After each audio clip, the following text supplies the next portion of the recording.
We are continuing our study in the book of Acts this morning. We've worked our way up to Acts chapter 23. And in this section of the book of Acts, Paul is is in custody of the Romans. The Roman tribune noticed a riot taking place in the temple. The crowd there was trying to kill Paul, so the Roman tribune brought him into custody. They tried to figure out why the people were rioting. The tribune was confused. He didn't understand the situation. He didn't understand the intricacies of the dynamics. And so to try to figure out what's going on, they were planning to beat Paul.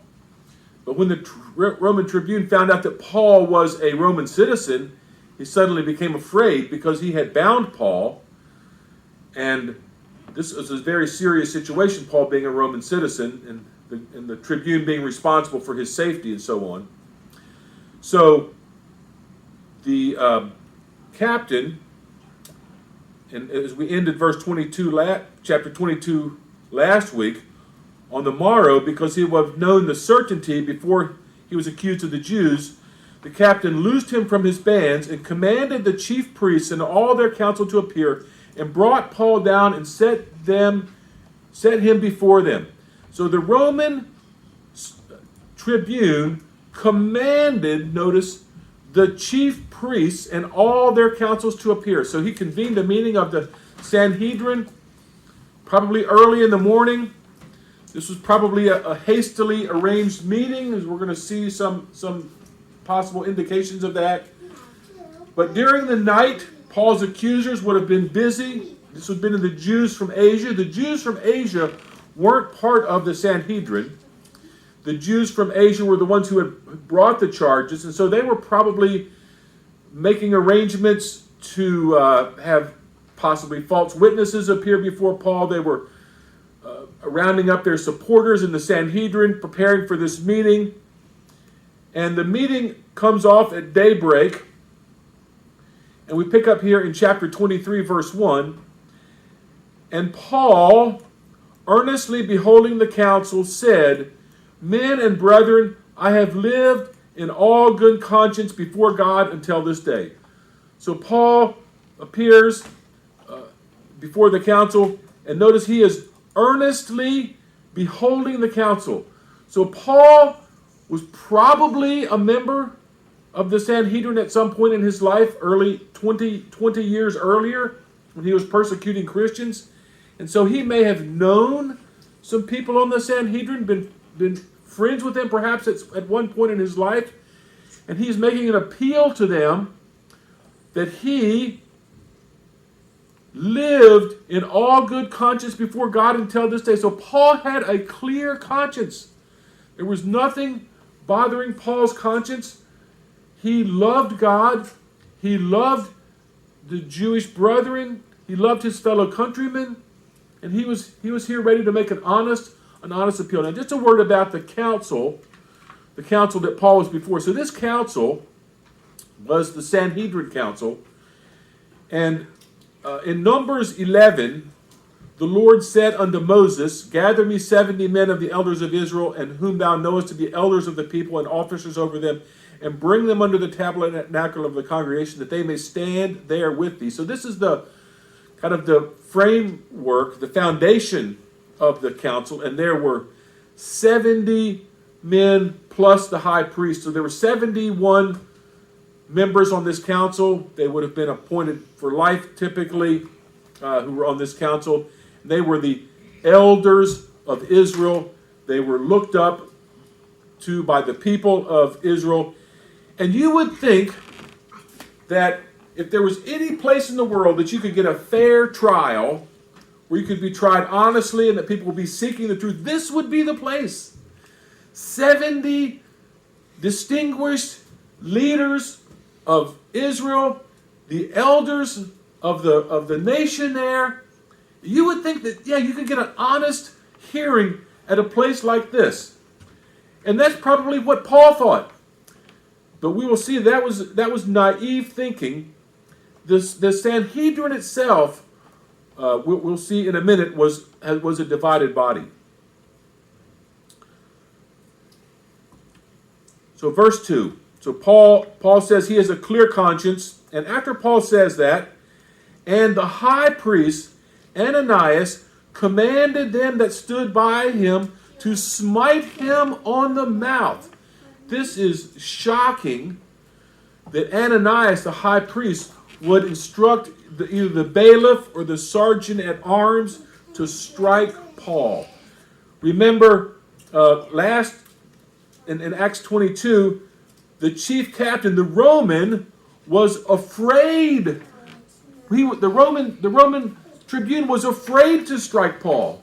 And here you have the high priest, somebody who you would think would be upholding the law, striking Paul. Now this Ananias, this high priest, is not the same Ananias that we saw in Damascus.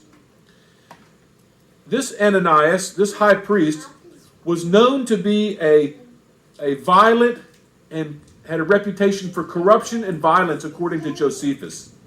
Josephus describes him as a greedy and violent man, known for extorting money from the lower-ranking priests and for his harsh treatment of those who disagreed with him. In fact, this Ananias was indeed summoned to Rome at one point to answer for his conduct, though he was acquitted in that trial. Ananias served as a high priest for about 10 years, and at this time, when this trial was taking place, was near the end of Ananias' term, and he was the supreme religious and political authority during the events of Paul's trial.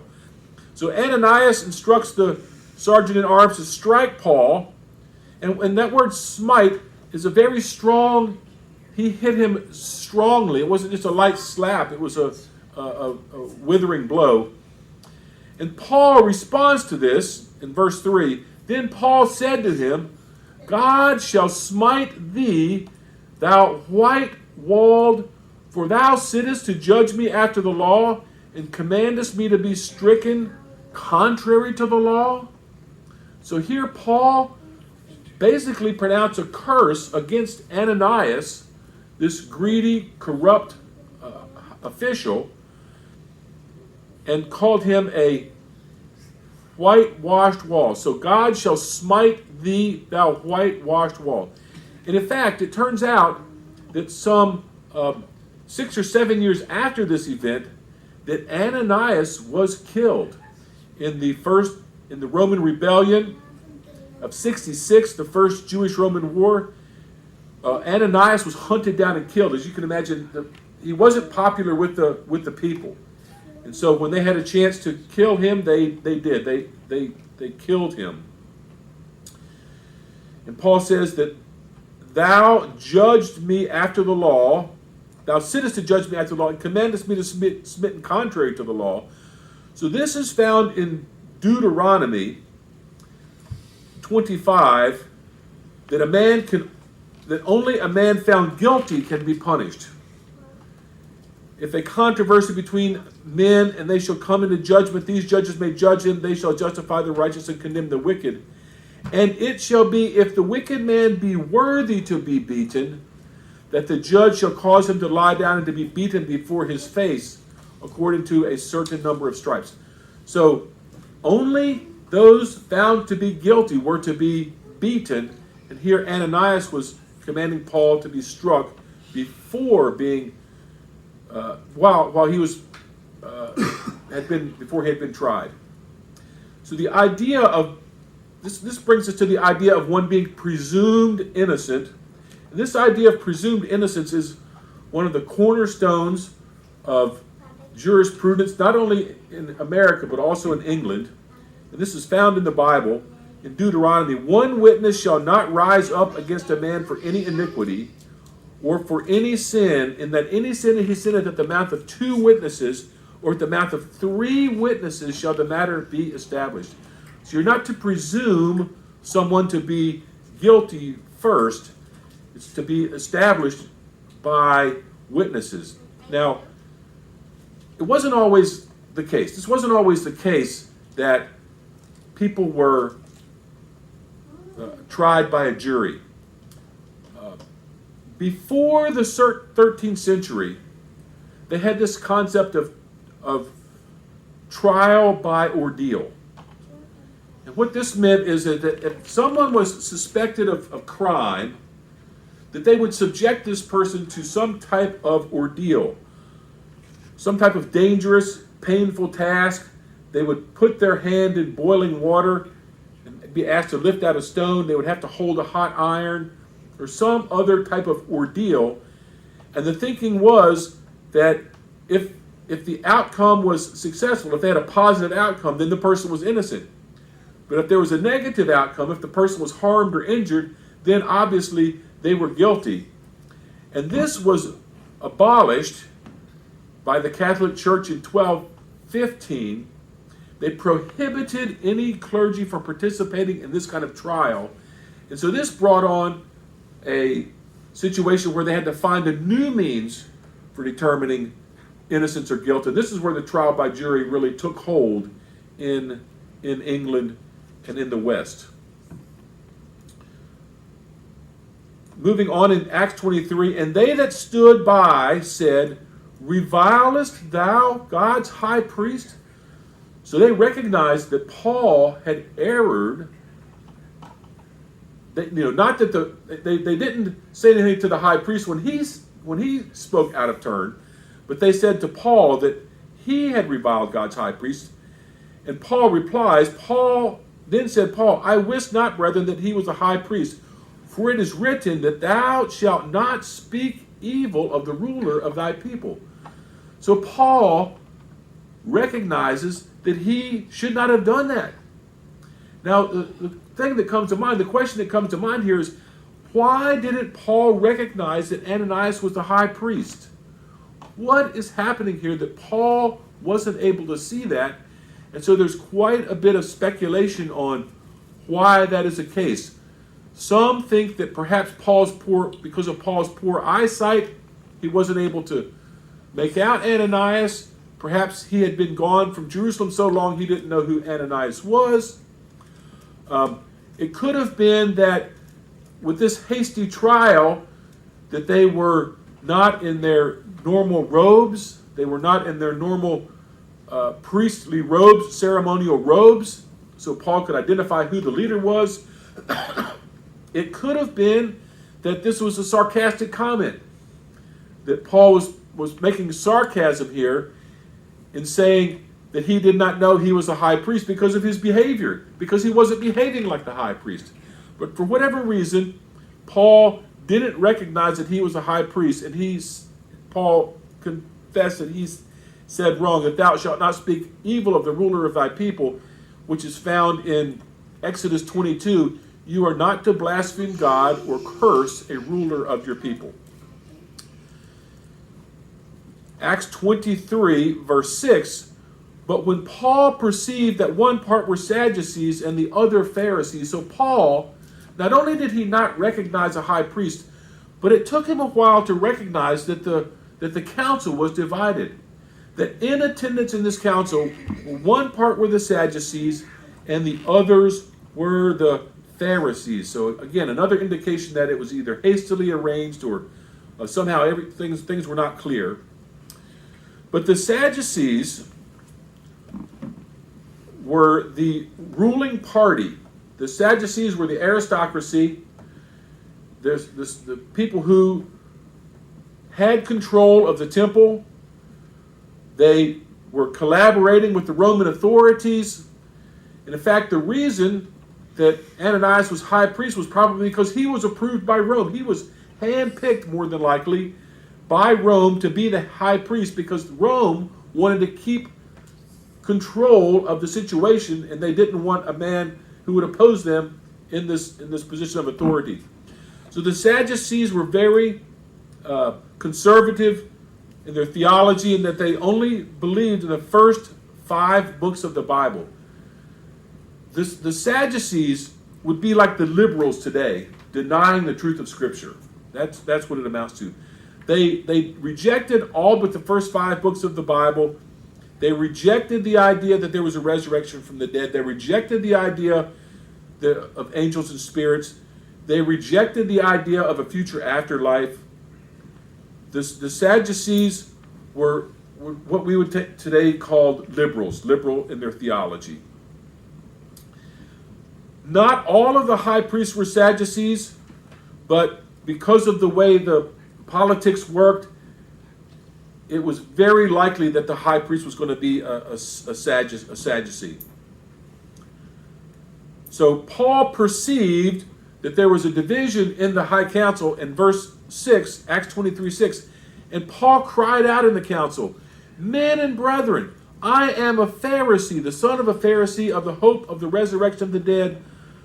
I am called into question." So Paul did not align himself with the Sadducees. Paul did not align himself with the liberals of the day. Paul aligned himself with the Pharisaical branch, who were much more conservative in their thinking. They were what we would consider Bible-believing today.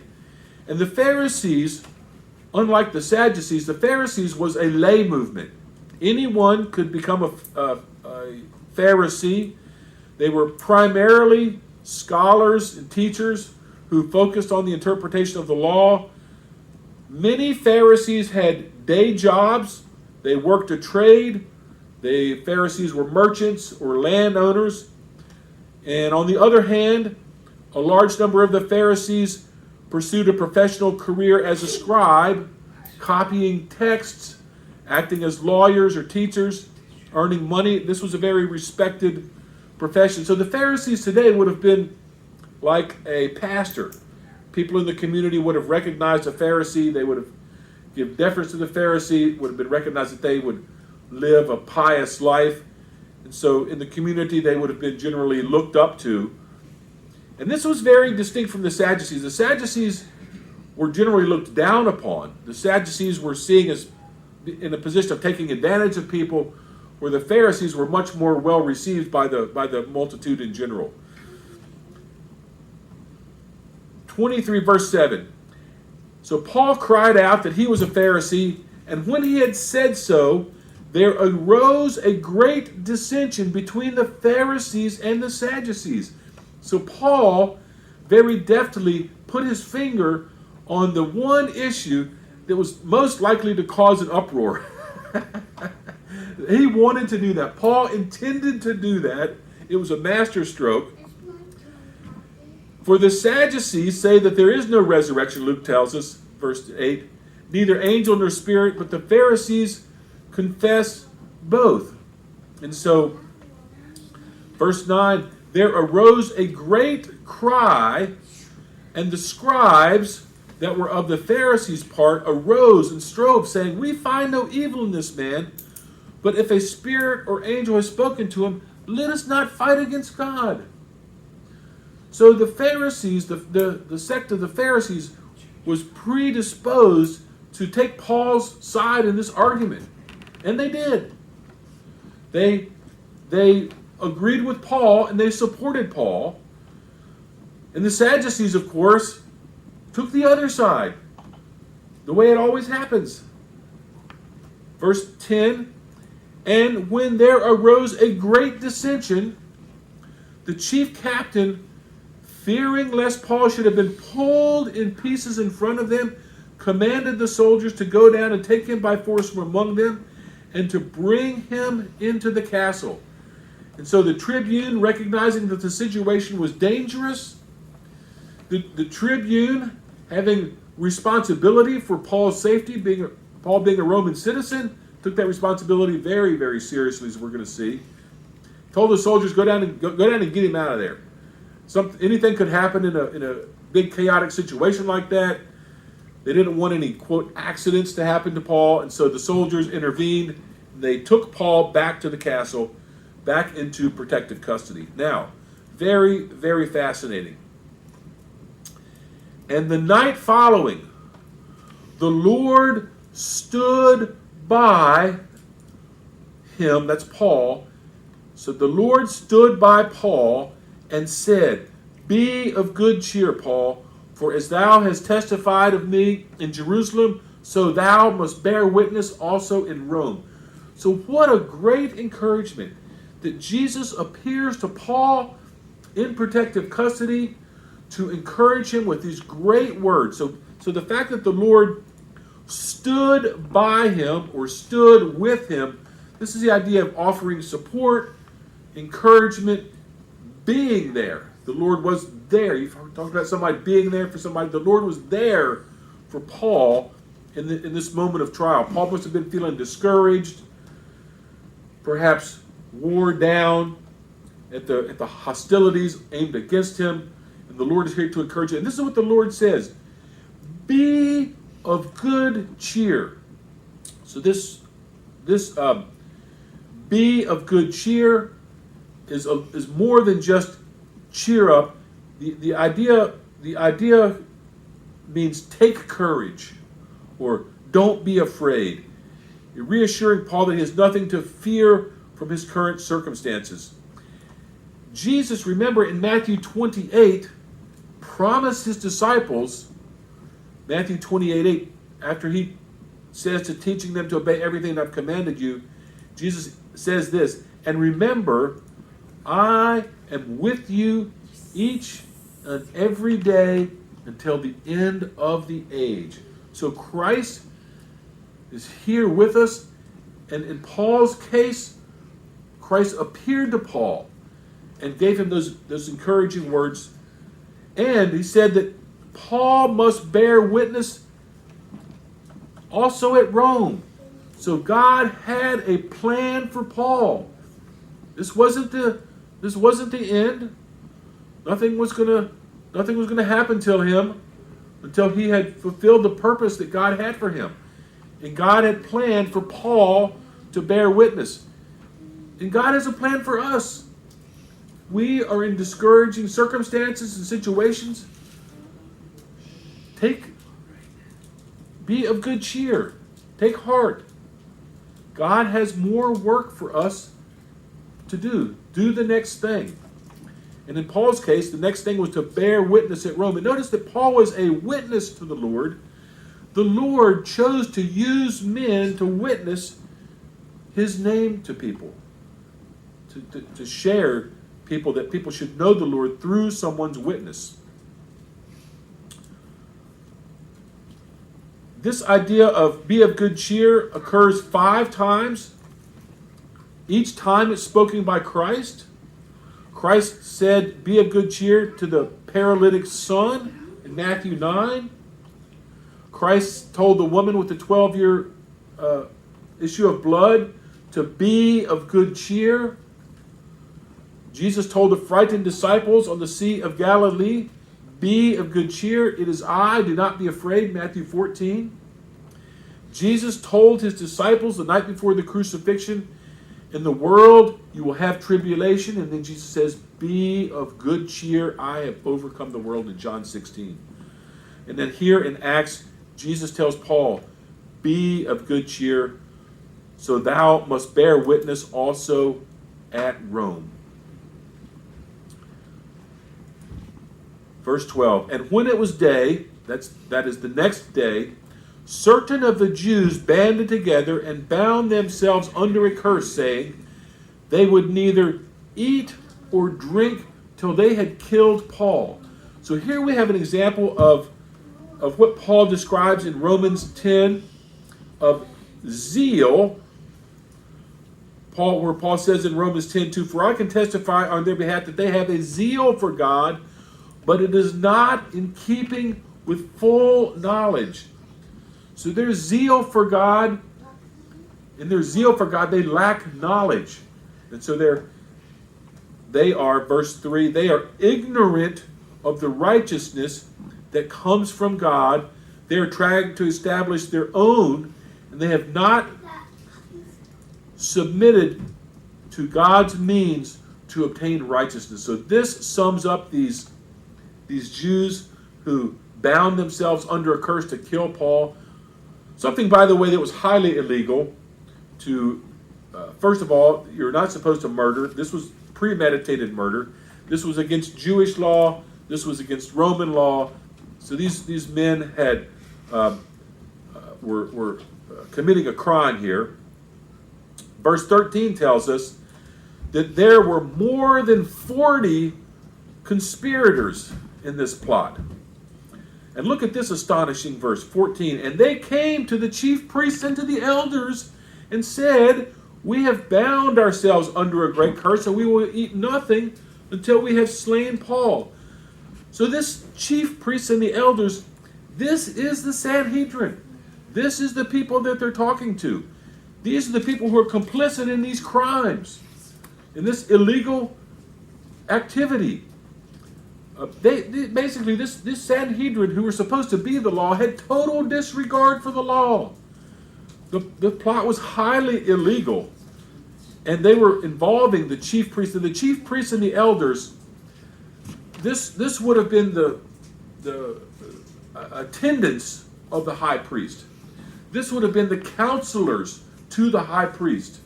People very familiar, close to the office, like the high priest's court, if you could say it that way. People who knew what was going on and should have known better, and they are going to participate in this plot. And verse 15, and now therefore, so the conspirators are talking to the chief council, and this is what they tell this is what the conspirators say. Now therefore, ye with the council, signify to the chief captain, that's the tribune, that he will bring him down unto you tomorrow, as though ye would inquire something more perfectly concerning him, and we, or ever he come near, are ready to kill him. So they want the council, they want the Sadducees, the Sanhedrin council, to convene a meeting and ask the tribune to bring Paul to the meeting under false pretenses. And while they're bringing Paul, these 40 men are going to overwhelm the guard and kill Paul. That's what the plan is. They are brazen lawbreakers. They have this plot to kill Paul. And next week, Lord willing, we're going to see what the outcome of this is. Hallelujah.